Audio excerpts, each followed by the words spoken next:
correctly with the correct amount.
Awesome song. That was Walk Away by Back from Ashes. Back from Ashes have won the Producer's Choice Award from the Los Angeles Music Awards. This ceremony will be held this fall in 2009 with a live performance of Back from Ashes. Back from Ashes lineup consists of Jason vocals, Mikey rhythm guitar, Matt lead guitar, Lane bass and backing vocals, and Steve on drums. Their new self-titled EP Back from Ashes can be ordered directly from their main website at www.backfromashes.com. Also, Back from Ashes digital downloads, cards, 2 albums, videos, and bonus tracks can be ordered from their main website. To add Back from Ashes on MySpace, log on to www.myspace.com/backfromashesmusic. Leave them a comment and they will reply. They love all their fans. Hi, DJ Tina here, host of HMTV Canada E-Zine. With me today is a very honored guest. Please welcome Jason from Back from Ashes. Hi Jason, congratulations on your new album, Back from Ashes. Can you tell us how Back from Ashes takes the listener on a journey of capturing the angry, deep emotion of breaking the chains of a relationship and feeling trapped and yearning or wanting to come up for air again? Everything that we create is something that most people can relate to in one way or another. Personally, for me as a lyricist, I like to observe the human nature. It's almost a voyeurist type approach. You know, what I'm writing about may not necessarily be something that I myself have experienced, but through observing the human condition, it's always something that you, the listener, may have experienced. You know, I think this EP represents life in its purity, in the sense that in anyone's life, they will have at one time or another experienced the emotional roller coaster that we call life. The imagery, feelings of love, hate, hurt, and resentment can be seen, and the energy can be felt by the listener. Who writes the band's lyrics, and are they based on personal experiences the band members have gone through, or maybe your friends have experienced? Well, you know, we all take an extreme active role in the writing process. I would say that I write about 99% of the lyrics. Similarly, that the band writes 99% of the music. That isn't to say that the rest of the guys didn't give me that push in the direction that they felt while writing their parts. You know, I'll always ask them, you know, what did you feel when you wrote that? And they would say, this is how the music made them feel, and I'll take it from there. I would say, this is how the music makes me feel. And I'll kind of blend the ideas sometimes. You know, as far as personal experience, like I said before, I kind of take the human emotion as a whole and tap into the soul that's us as people, whether it is something that I've personally experienced or something I've observed. Is this how your band name emerged, Back from Ashes, as a result of surviving a painful experience in relationships? Not entirely, but I can definitely see how one can interpret it that way. I mean, let's be honest here, I'm not the poster child for the guy that always gets hurt. You know, I've done my share in return, and actually, you know, kind of most of the time, must be a singer thing, I don't know. But the name truly, it represents us as a band. Okay. You know, what we've been through as musicians. When Mikey and I found each other, we were both in projects that we were pretty unhappy with. And, you know, we weren't happy with our choice of music and what we've been playing, and quite honestly, we were tired of failing as musicians. I think this name really represents a rebirth. You know, the mystical phoenix that rises from the ashes, and it was once thought to be dead, but bursts from the depths of that dark place, comes back out of nowhere. wanted that, name to have an impact, to tell people that, hey, we're here, we're back from ashes. Will you be producing any music videos to bring these song tracks to life from your album? It's truly funny you asked that. I was on a meeting last night with 822 Digital out of LA. We're actually set to film a video for The Suffering Within on June 30th. And it's pretty exciting stuff. We'll be working with Freddie Allen of 822 Digital. He produced our first video from our first album, Broken, Father Fiction. Really great guy, and he's just a genius behind the camera. So you can definitely be looking for that in a few weeks. I won't promise anything, but there may be some naked scenes or 10 with me. I mean, not really. I don't think anybody really wants to see that. But yeah, we definitely have a video coming out very shortly, and we're really excited for people to see it. I'm curious, will the band be pressing any vinyl copies from Back from Ashes to sell as a promotional at concerts or as limited editions for holding contests on your main website for the fans? Highly doubtful. Vinyl isn't cheap, and, I'm sure you've heard the term starving musicians. Okay. Hello, that's us. We do occasionally hold a contest or 10. We've been known to give away autographed guitars, CDs, pictures, dates with the band. Nobody ever seems to sign up for the last one, though. It's kind of weird. But we definitely hold contests. As far as vinyl's concerned, it's a pricing thing. Those they're not cheap. Not to say that a label won't take care of that, though. After viewing the band's video, I can see Back from Ashes puts on a killer show, and I really dig the brutal, mean, powerful sound and vocals and the ripping energy that comes from the band playing live. And you get the same feel when you listen to your music in a high set of definition speakers and 5.1 surround sound. Was your album recorded live or through digital using the computer? No. The album was done in a studio with our producer Ryan Green, and I got to tell you, that guy's amazing. But since you mentioned it, we actually do plan on releasing a live CD by the end of this year, so we're real excited about that. And, all those fans out there that haven't had the opportunity to see us live, they'll get a video representation and audio representation of, what we're all about, and we'll see what happens. Hopefully people buy it. Were there any challenges to laying down the song tracks, to the recording for Back from Ashes, and did Ryan Green at Crush Recording Studios help with the mixing and the mastering of this album? Challenges? Absolutely not. It was smooth as silk. Yeah, totally kidding. Yeah, holy shit, what an experience. I'm sorry if I'm not allowed to cuss, but That's okay. We did a ton of pre-production, and what that means is us sending the tracks over to him, and him saying, wow, that's really good for you. How long you guys been playing together? Like a week? I'm like, dude, sarcasm at its best. So he really pushed us to be a better band. We wrote things that we didn't know were in us, to be honest with you. He was definitely a driving force behind, the sound that we've got. He really impressed upon us that our music needed to tell a story and musically needed to have impact. Otherwise, we're just no different than anyone else. So he did his job. He played that producer role extremely well, and he did a hell of a job. He did mix and produce the album, and we did get it mastered out of California by a gentleman by the name of, I always have a problem pronouncing it, Maor Applebaum. Okay. But Crush Recording is no longer owned by Ryan Green. He's actually independent now. Just FYI. Can you tell us a little about the DVD that you're producing live at Joe Grotto's? Will this include live video footage or past tours, behind-the-scenes footage of recording sessions, interviews, funny wild moments throughout the band's history? Well, yeah, like I hit on earlier, we do have a live recording in the works. We did just do a show a couple of weeks back at Joe's Grotto, which, by the way, is our favorite venue. Again, Ryan Green came in and set up the Pro Tools rig, and away we went, BFA Live. Of course, it's just the start. We've been recording all kinds of stuff, pretty much every chance we get to include on the DVD, from shots from us touring, going to the bathroom, practice sessions at a rehearsal, basically any and everything we can get. For us, I think we owe it to our fans to show them what our lives are like, and hopefully don't think we're all idiots at the end of it. Oh, that's funny.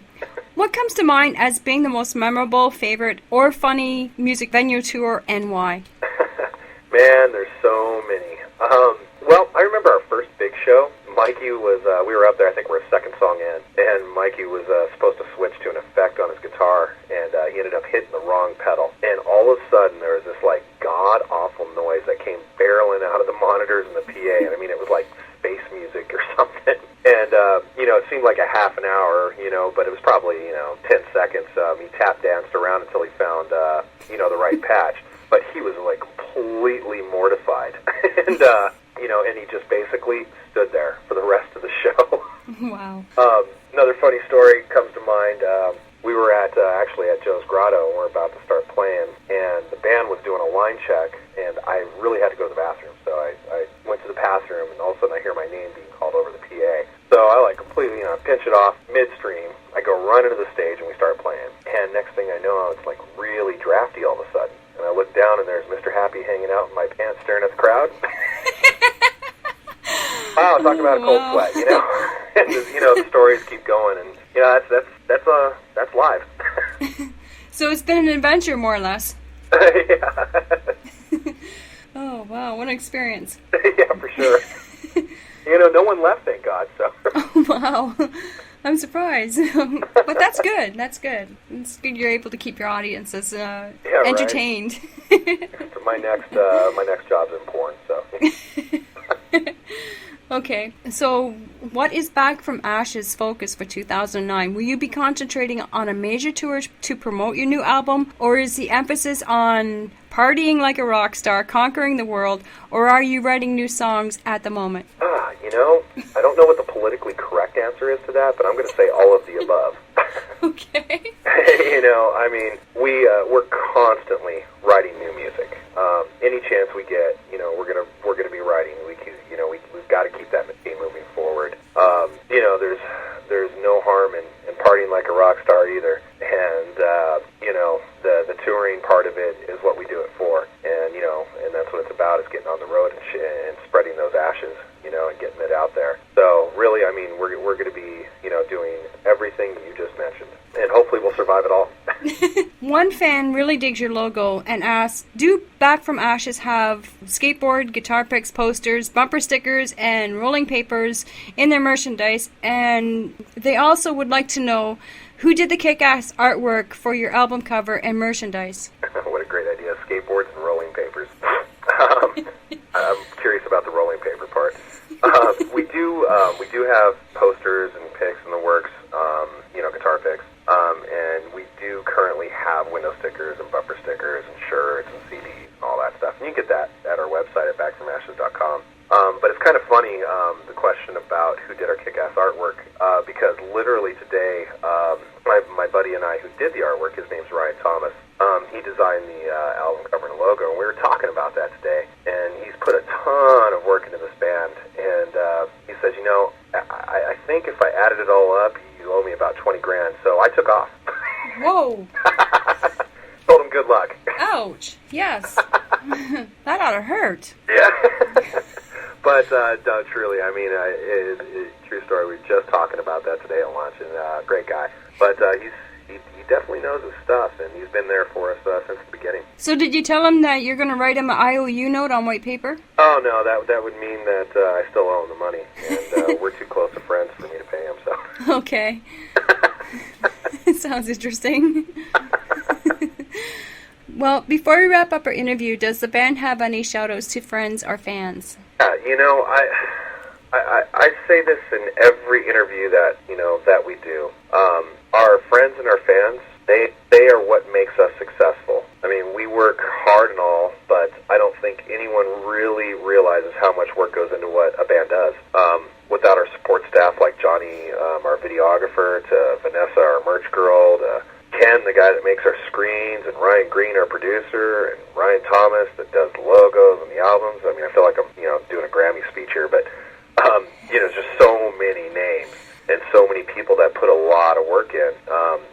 Like our publicist Yvonne, and all the street teams that we have all over the United States and in Europe, and I think we even have one in Canada. It's just truly, truly crazy how much work is put into this. We couldn't survive without any one of them, and even those people that I didn't talk about. It's insane the amount of effort that goes in behind making something successful. And as far as our fans are concerned, without them, we wouldn't be here. They're the whole reason behind what we do. It's not only for us, as musicians, we gotta like what we do, but it's we do it for them too. They truly have the power to make us or break us, and I think a lot of people forget that.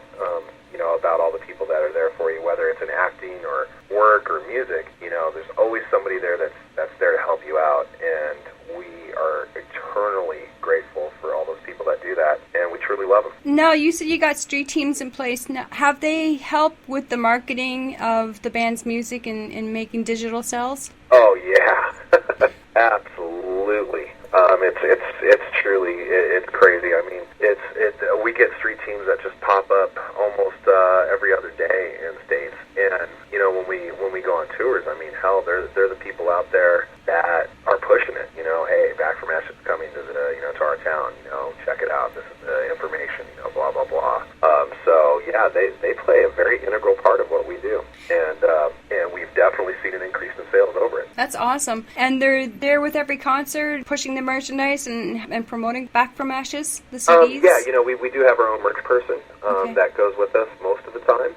But when they're not there, absolutely. I mean, it's actually kind of crazy. We have street teams that fly in. If we're not in their state and we're close by, we've actually had street teams fly in and come see us and support us. It's something I never expected. That's awesome. Yeah, it's very cool. Do you feel that when you're touring and you're playing your live shows, that's where you make the most sales on the CDs and the merchandise? Oh God, yes. Ever since the wonderful world of internet downloading and Napster, back in the day that started it all. And I know it sounds like a whiny complaint from another musician, but I mean, it costs a band so much money to produce the things that they put out there for people to listen to that it's killed the music. It's literally killed. I mean, record companies have lost billions of dollars. I'm talking oil money over the free downloading thing. And now, not that the fat cats needed more money, but some of that money came down to the musicians, which were able to, which afforded them to be able to do the things that they needed to do, like record an album. I mean, it's not like you push record on a tape player and go. I mean, we're talking tons of hours that are spent in the studio writing and paying producers and engineers and mastering people and video cameras and film crews and just the cost of a tour. How do you think we get from city to city? It takes money, it takes gas, it takes flights, it takes equipment, and I mean, like I said, not whining, but truly, truly internet, free downloading has made a huge impact on the independent artist. So the only way to try to subsidize that is to try to tour as much as you possibly can. People can't download a shirt. So, right, that's correct. And it's not that we're trying to make $1 billion here, but just to at least subsidize and be able to would be great. Has the band been able to open up for bigger artists or bigger acts or share the stage with them? We've been real lucky and unlucky in a sense. We've always headlined everything that we've done, but we always pick up local acts wherever we go. We truly kind of have that mantra where we believe in giving everybody a shot because everybody comes from somewhere. Whether you're just starting out and you're a driving force in your scene, and it doesn't help numbers at shows either. As far as playing with major artists, we do have some stuff in the works in August, and I have been warned by blood that I'm not allowed to talk about who it is. Okay. Now, which do you prefer? Do you prefer playing indoor venues or outdoor venues? It depends on the event. I mean, outdoor venues are really cool. If it's a big festival, it's awesome, especially if the weather's great. It's pretty cool. Obviously, there's sound differences. In an outdoor type venue, you've got to have a lot of sound pushing you because sound escapes. So, as opposed to an indoor venue, you don't need quite as much pushing the band as far as equipment's concerned. I mean, I really don't have a preference. Playing for us is enjoyable, whether it's in somebody's backyard or in a big park or a small little club.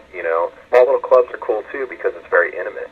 We get to sit back and really talk to the fans and share drinks and things like that. And again, we take a very hands-on approach to our fans, so that's always a lot of fun.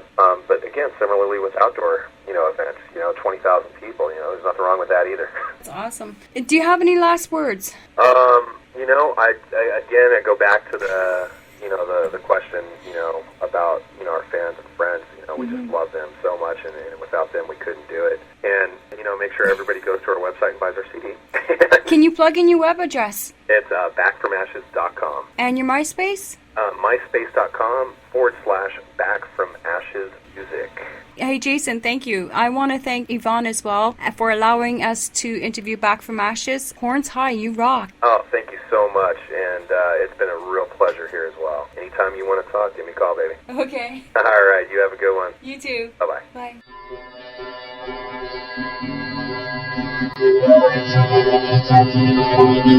Bye.